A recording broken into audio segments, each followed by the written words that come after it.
really quick, and hopefully it'll go by fairly smooth. All right. On February 27th, the day of the fire at the Wawa, I requested the fire marshal's office to immediately conduct an independent investigation into the origin and cause of the fire. Also instructed detectives from my agency to investigate the criminal actions of all parties involved. This investigation included a full and complete review of the actions of my deputies. I chose not to send this case to the Florida Department of Law Enforcement for two reasons. One, a taser was used in this incident, not a firearm. Typically, FDLE investigates the use of lethal force. This case involved the use of a taser, which is considered less lethal force. So the incident is not the same as an officer-involved shooting. The second reason I chose not to send this case to FDLE is because I have full faith and confidence in the abilities and integrity of my detectives and all employees at the Osceola County Sheriff's Office. I knew they would determine the facts based on the evidence, and they would do their jobs regardless of who was involved in this incident.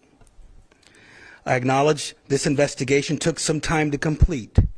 Unfortunately, sometimes doing a complete and thorough investigation takes time. Every case is different.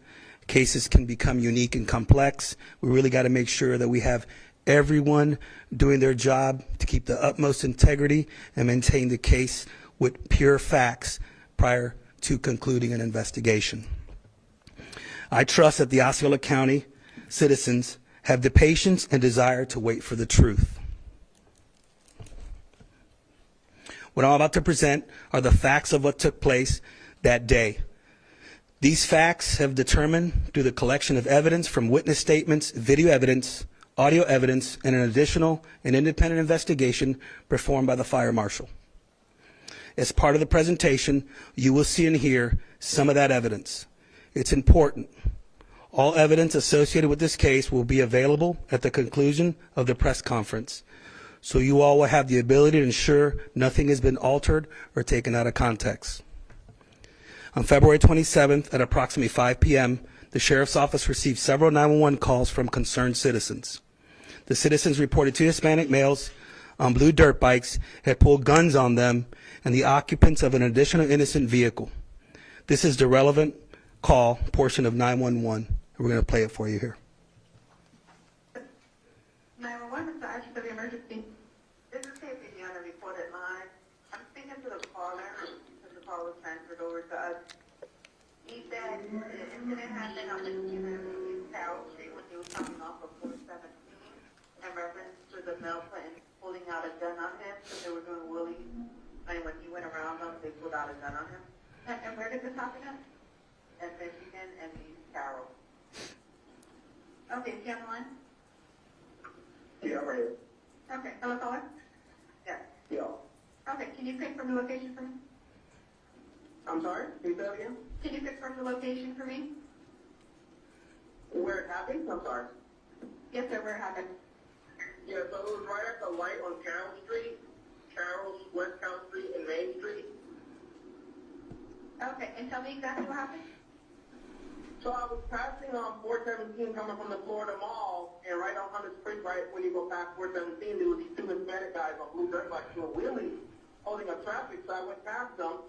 I guess they thought I was going at a high rate of speed to go around them, but they were holding up traffic. So then they followed me all the way down to when I got towards Carroll, down to Main, and then he was like talking to me, and he pulled out his gun. He brandished his black firearm, and I told him I'm going to do what I have to do, and I'm also concealed to carry.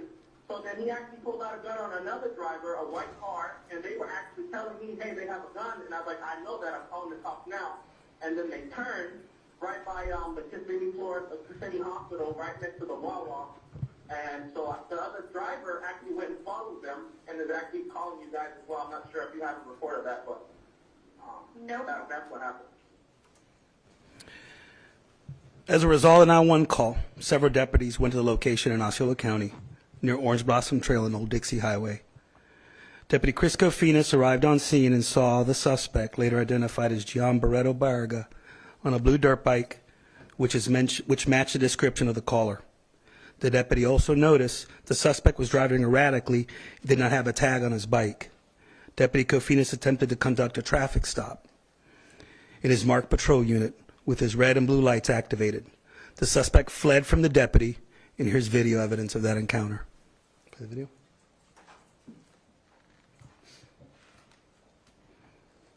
See, he's doing a wheelie right there, and then 253. So 1050 on that blue dirt bike, male doing wheelies downtown, Donegan, up to northbound on Michigan. Number, do you have a me?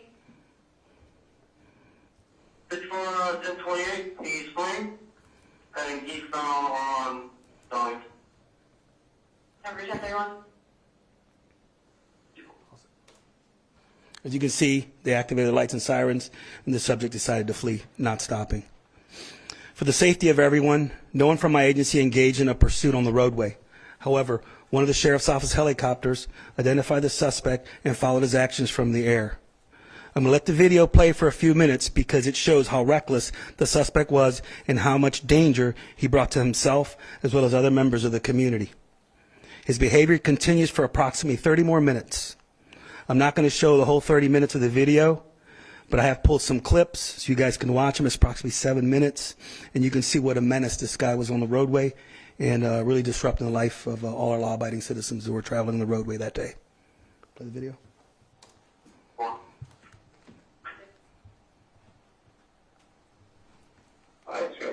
You got that?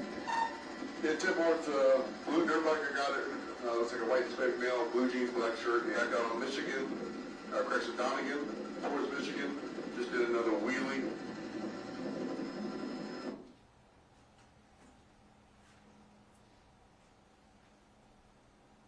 These guys are taking over our roadways. If He's people coming don't like back at you, going around a black car. He's on the far right-hand side of the lane. Just past the black car, past the red car, and passing the black pickup truck at the moment. Doing another wheelie. passing cops, popping wheelies. He doesn't care. He's going to start going against traffic and running red lights here shortly. There it goes right there. Alright, now they're driving in the opposite lane, crossing the railroad tracks. He does not care about anybody, neither himself. You can see him every now and then he'll wave his hand to rally up the troops. They can continue and do the same. Wait, Lieutenant, anybody trying to stop that motorcycle? 10-4, I tried to stop it, he took off. He's not stopping, he's just playing games. 10-4, all units, 1022, sorry that you can try to follow it, and hopefully it'll stop somewhere, but everybody else pull off the road. 26. He just passed Old Dixie. There he goes again. Everybody Still going. on Donegan, passing Old Dixie towards 1792.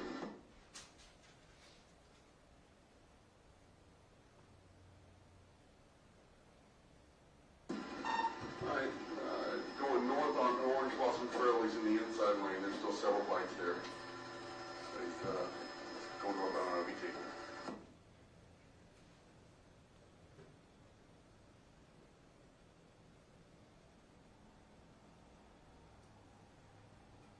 We deal with this all the time here. And people are just sick of it. Sick and tired of this stuff. Still northbound OBT, right lane, or outside lane, coming up on West Jackson. Doing wheelies still. At this point, I can't tell that he looked back up. I don't think he realizes visually that we're up here, but I'm sure he hears us.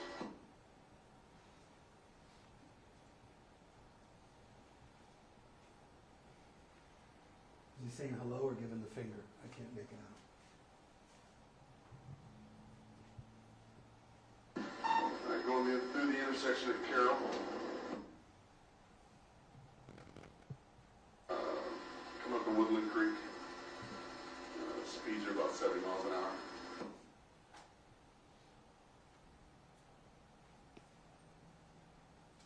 There goes again, another wheelie.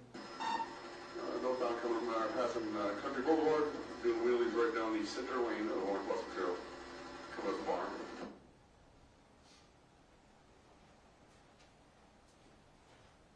So, how's the traffic congestion up there?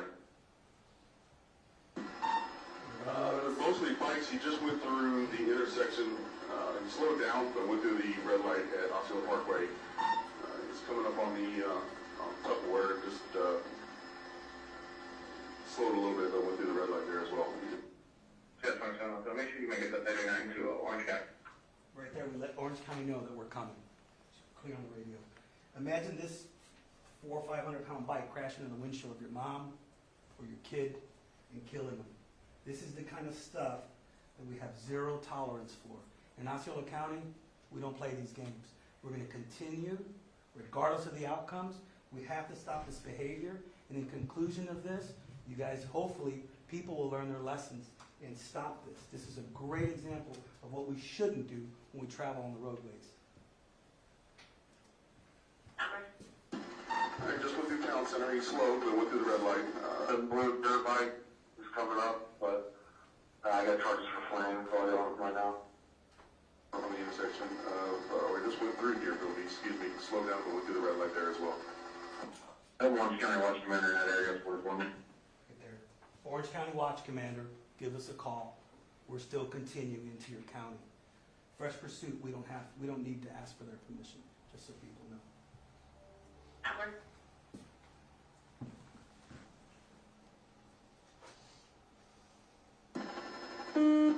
Slowed, but went through the intersection, Staple Drive.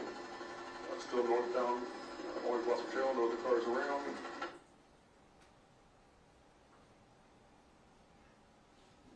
Alright, went through Weatherby, slowed down, went through the intersection there, red light. He is in the right lane, somewhat slowed, about 30. Might be waiting on other vehicles or racing on the motorcycles to catch up.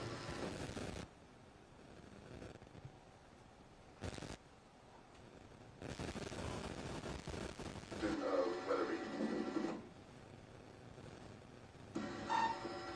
Looks like he is going to be turning east on Weatherby. He's now eastbound on Weatherby in the inside lane. Did another wheelie. Stand by. Look at this guy. You notice he'll go against traffic here, and then you'll see there's pedestrians on bike on the side. Imagine if someone veers off and kills that person on the sidewalk. You know, do we condone this behavior? You know, if it's the law, we have to take action when people call and complain. People have to realize that. That's our job. We'll do it in a second here. There you go. You notice there's a guy on a bike somewhere around here. It's a very long video. You'll notice that a lot. Anybody could have veered off and got hurt during the Alright, so the U-turn, he's now heading back, right there. eastbound, actually westbound on Weatherby towards Orange Blossom Trail in the outside lane.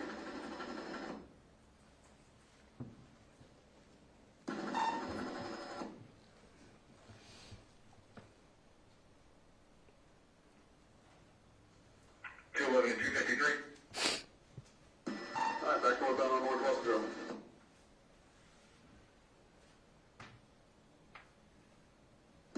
Alright, just pulled into the BP gas station here, 9999 South Orange Blossom Trail. Stand by. He's under the awning of the gas pump step. He's coming back out onto Central Florida Parkway. He's going eastbound on Central Florida Parkway.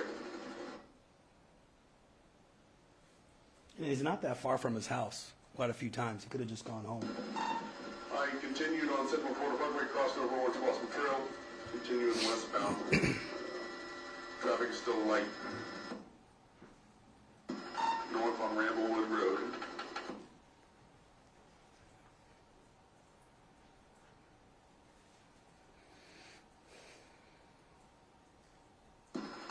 Alright, he is now on Whisperwind Lane again, southbound.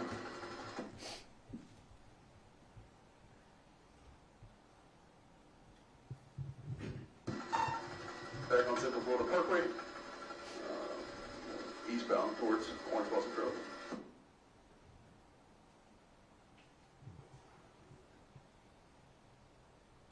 Alright, you got the Orange Blossom Trail and did a U-turn, still on Central Florida Parkway, now heading westbound again.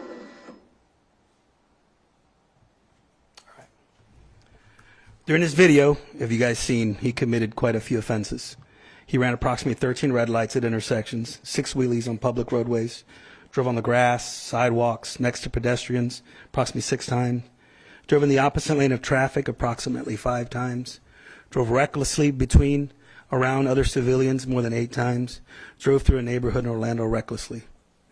I have said and I'll continue to say, here in Osceola County, the Sheriff's Office, we have zero tolerance for this type of behavior. We will identify you, we'll catch you, even if you flee into a different county. Because the agency helicopter is following the suspect the whole time, this is what is called fresh pursuit. The fresh pursuit doctrine allows for law enforcement to follow and apprehend a suspect in a different county. We also notified Orange County office and let them know that we were pursuing a suspect so they would know we were in there. Again, it's perfectly lawful. As I mentioned, after 30 minutes of the suspect's reckless behavior, the suspect stops to refuel. He goes to the first pump and then moves to a second gas pump. While he's doing this, the deputies in the helicopter have advised deputies on the ground that he has stopped at the gas station, in this case the Wawa. This leads Deputy Crawford to arrive on scene and locate the suspect. As you'll see, Deputy Crawford, who believes the suspect may have a firearm because of the 911 previous call, he approaches on foot and attempts to apprehend the suspect. The suspect actively resists as 2 other deputies attempt to get his hands and handcuff him. And play the video. Parkway, come up to Grand Lakes Boulevard, direction John Young Parkway, but he's pulling into the Wawa gas station at John Young and Central Parkway. Again, it'll be a couple minutes, this video, because we were not in the area. We were letting the helicopter do their thing, and then we were going to approach. On the Wawa. Looks like he's needing to get gas here.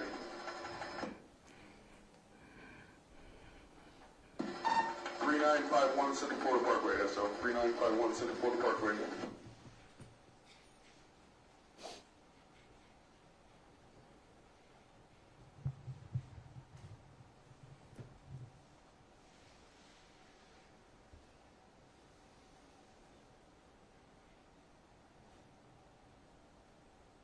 Not sure what happened, why he moved. Fill the gas pump, get gas. Yeah, he went from that pump to another pump. All bikers still sitting on it. He's sitting on the bicycle or on the bike getting fuel at the moment. Looks like he's at pump 4, pump number 4.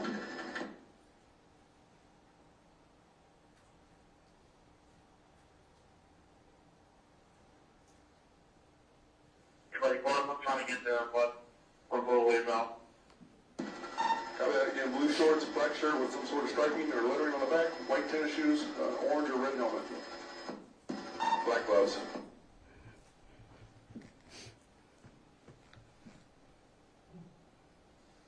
One has other ones will be there about 2 minutes away. Facing John Young or Central Florida? Central Florida Parkway and John Young. Central Florida Parkway and John Young. Meyer, he's facing John Young. I'll let you know in a minute which way he's going to go out.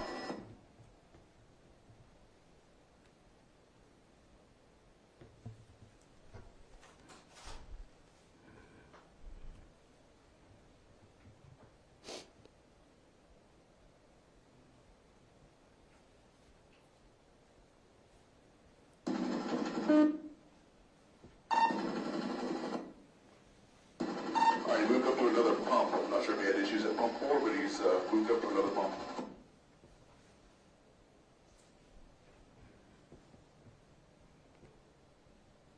Star company at the lower now. It's a FLIR camera change. You could hit the button. The time is still consistent. All right, pause it for a second. As you see, this is where the deputy has parked his vehicle, is approaching on foot. We have other deputies that are going to come in. They're going to attempt to apprehend him, so he doesn't get back on that bike. Okay.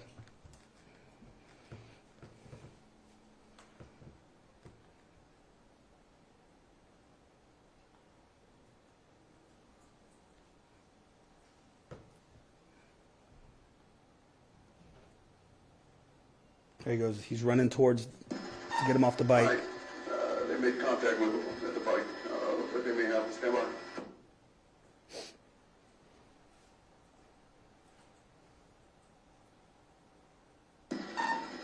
You got one on the ground. Pause it. Going to get him into custody. They're not sure if he has a gun at his time. He still has hands underneath him. They're trying to get the hands out. And, that's why they're struggling with a little bit. Okay. Pause. We'll show you some more video in a second. At that moment, the bike got tipped over when he knocked him off the bike. The gas cap wasn't securely fastened, and gas is now pouring out of the motorcycle. Deputy Kofinas, when he arrives, he attempts to take the subject into custody to comply by using his taser, but doesn't have the desired effect. Deputy Crawford yells, kill the pump, there's gas. Deputy Kofinas' taser is then moved off to the side. He discards it. He decides to go hands-on with the suspect. Deputy Crawford then picks up Deputy Kofinas' taser and says, you're about to get tased again, dude. Immediately after his comment, the fire ignites. Both Deputy Crawford and the suspect become engulfed by flames. As you're about to see, Deputy McLean, who also suffered burns, immediately grabs a fire extinguisher and immediately goes to the suspect. The fire on the suspect is put out prior to putting the fire out on Deputy Crawford. Deputy Crawford is still rolling around trying to get the fire out. The extinguisher was being used on the suspect. One of the deputies improvised, grabbed a bottle of Gatorade, threw it on the deputy's legs, trying to extinguish the fire. We're going to play a video now. Hold on. I'm just going to show a little bit of everything igniting, stuff like that.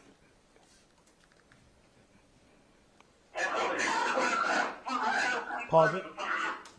That's the motorcycle. The deputy's going to be going in this direction. Our suspect is taking off in this direction. You won't be able to see when his is out, but you'll see they're extinguishing him like immediately. Okay. All right, so get the deputy there. See, They got fire pause it. pumps. The motor. There's a deputy, and then this is our suspect. And then you'll see now how he goes out, and they have to go back and get him. Motorcycle's on fire. See how they ran straight to him? Pause it. Okay. They ran straight to him and rendered aid and put him out like immediately. He wasn't, he didn't get any special favors, neither did the deputy. These guys, they did their job. They just went to work like they're supposed to. And, go ahead.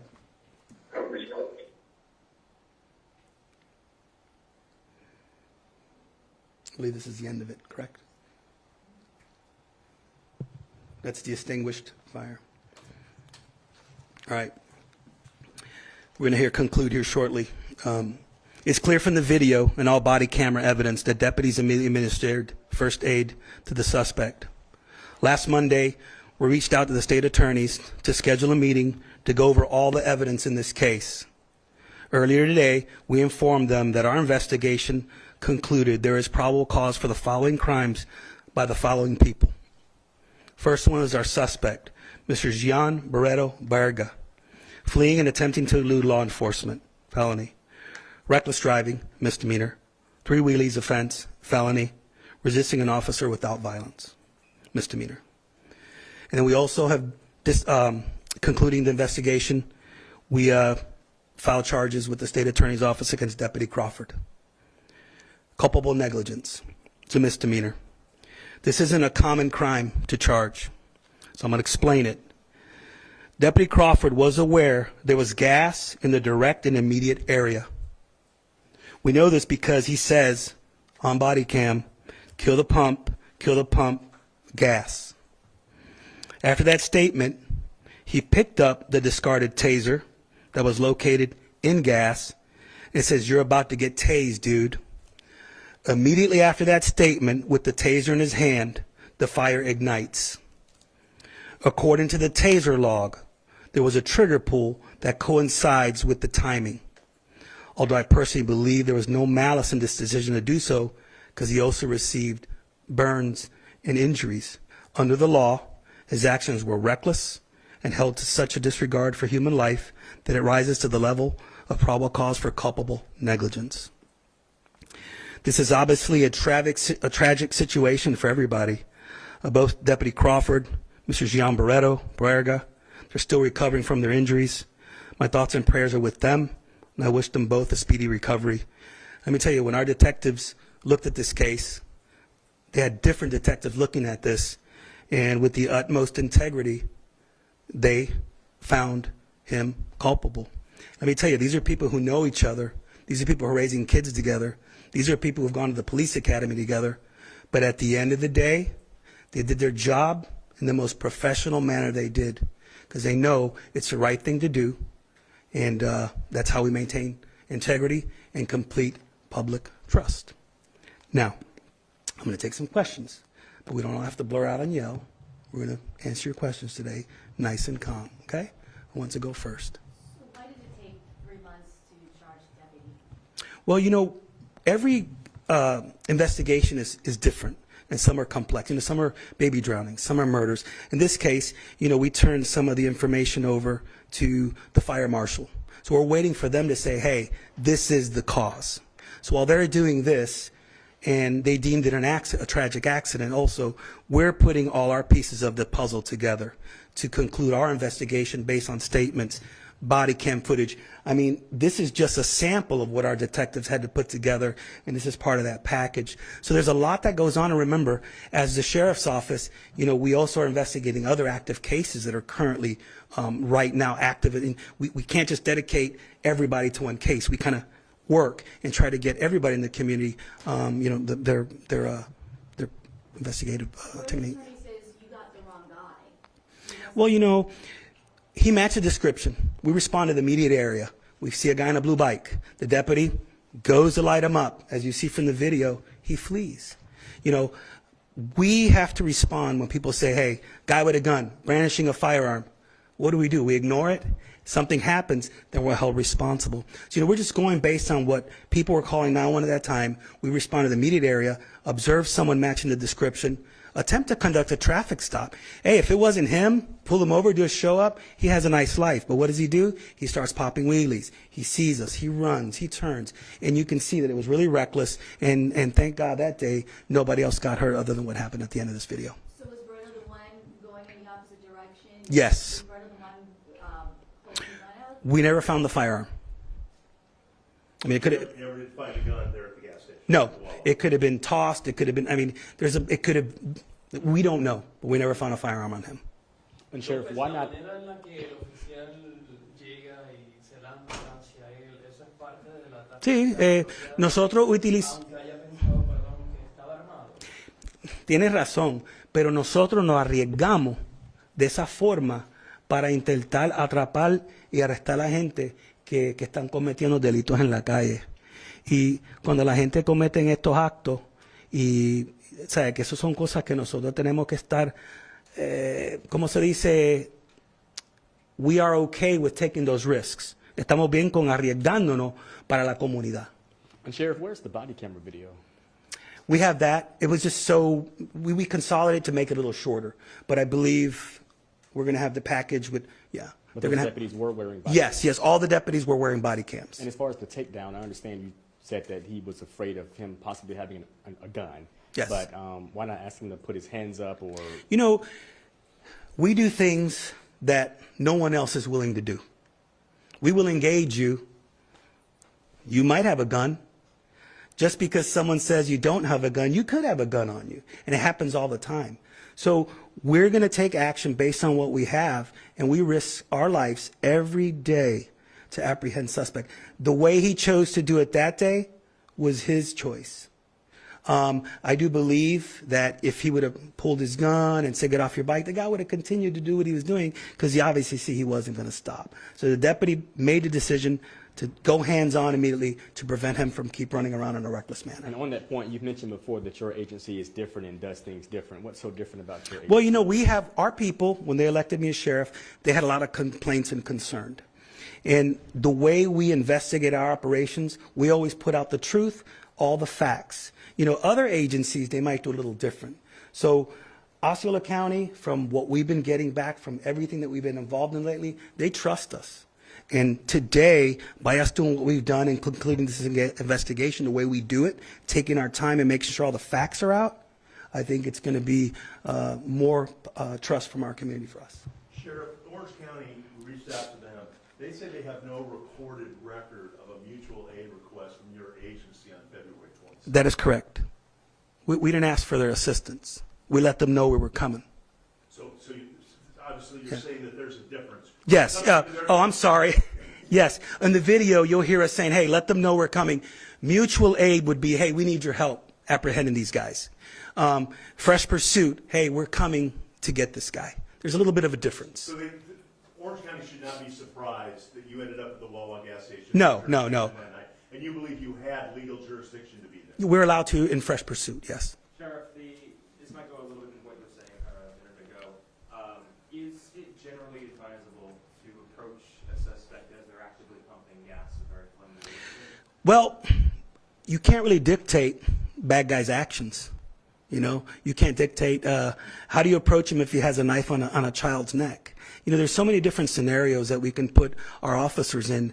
Experience and constant training is going to help us prepare for these moments when we risk ourselves every day for everybody in our community. Sheriff, did Cofinas not know there was gas spilling? Is that why he wasn't charged? Can you help us understand why there was no charge on Cofinas? Because Cofinas at the time when Crawford made the statement about the gas, he actually discards the taser. Now, he doesn't have recollection of why he discarded the taser, and I do believe in his statement he didn't smell gas. Okay, he didn't even smell gas. So apparently what I'm thinking he was thinking is, this wasn't working, let's put it down, let's go hands-on. So did he deploy it or not? That's what Cofinas did, yes. that was Yes. State Attorney Monique Worrell is sort of questioning transparency for your department. You know, she released a statement today saying that she really hasn't heard much about your investigation. We update her when we need to, you know, and every time we've had incidents, our legal is constantly in contact with them. It just depends on what it is. There's a lot of moving parts here, Sheriff, so I want to make sure I'm clear. After this 3-month investigation, or nearly 3-month investigation by your agency, and the investigative report from the State Fire Marshal, you agree with the State Fire Marshal that a taser deployed by one of your deputies started that fire? Yes. That is their conclusion. And Sheriff, assuming Deputy Crawford knew the dangers, obviously, of shooting the taser with flammable substances, any idea of why he didn't go by that training, those protocols, and took the action he did? You know, he didn't make a statement. He invoked his right. So I don't know what was going through his mind that day. I can't speak for him.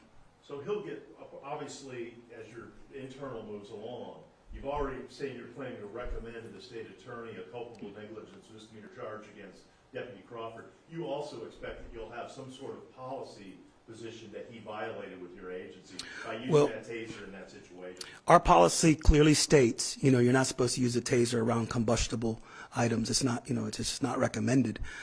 However, now we're gonna move into the internal investigation of this case, and under Chapter 112, you know, we have to wait for them to conclude so they make the determination on if there were or how many policy violations took place that day. Sheriff, what about the other bikers? It's hard to catch them all. I mean, you see from that video, there's so many of them, and it's a shift. So there's like maybe 2 deputies per sector. The smartest thing is just to stay focused on one and have aviation try to follow.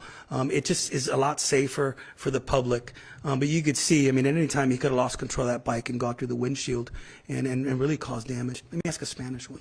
Yeah, see,